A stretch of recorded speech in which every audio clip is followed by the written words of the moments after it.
ছোট বাচ্চা মারা গেলে কষ্ট তো লাগবেই, কিন্তু বেশি হাই হতাশ করে কাঁদেন না। আল্লাহর কবেন, আল্লাহ তোমার আমানত, তুমি লয়া গেছো, আমি সহ্য করে রইলাম। এই বাচ্চারা হাসরের মাঠে কইবো, আল্লাহ তুমি যে কইলা বিনা হিসাবে বেহেশতে যাইতাম, ওকে যামু, কিন্তু আমার মা যে ফেডের মধ্যে আমার 10 মাস 10 দিন ধারণ করছে, এই মাটার একটু দেখতে যাইতাম চাই। আল্লাহ বলবে, তোর মা তো আছে দুজকে, দুজক থেকে একটু দেখায় দাও। আল্লাহ বলবে, এই ফেরেশতা মালিক, এই বাচ্চার মাটার একটু দুজক থেকে তুললা দেখায় দে। যেই মাত্র তুলবে, দেখবে চেহারাটা আগুনে পুইরা সারকার হইয়া, হাড্ডিগুলো লোহার মতন গরম হইয়া রইছে, লাল হইয়া রইছে।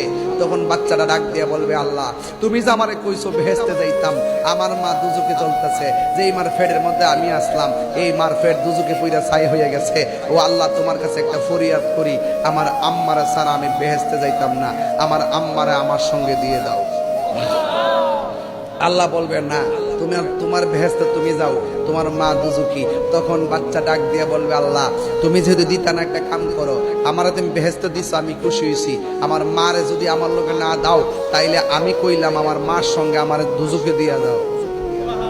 তখন আল্লাহ ডাক দিয়া বলবে, ফেরেশতারে দেহস না, কুটি মায়া লই আমি বান্দা বানাইছি, আর হেরে অল্প একটু মায়া দিছি, দেহস না কেমনে মাল লাগা ফুলা পাগল, এর সাথে কুটি মায়া না আমি আল্লাহ বান্দার জন্য রাখিয়া দিছি। যা বাচ্চার মা বাপ আরে জাহান্নাম থেকে তুললা তাসনিম নামক পানি দিয়া দয়া এমন ভাবে উপযুক্ত কইরা দিবি, জাহান্নামের একটা চিহ্ন যেন না থাকে। শিকল যেমনি একটার সাথে একটা নিয়ে লাগায় শিকল বানা, ঠিক বাচ্চা তার মা বাপের আঙ্গুলের সাথে শিকল বানায়া জাহান্নামে তাসনিম নামক পানি দিয়া দৌত করাইয়া বাচ্চার মাকে লইয়া দৌড়াইয়া জান্নাতে চলে যাবে।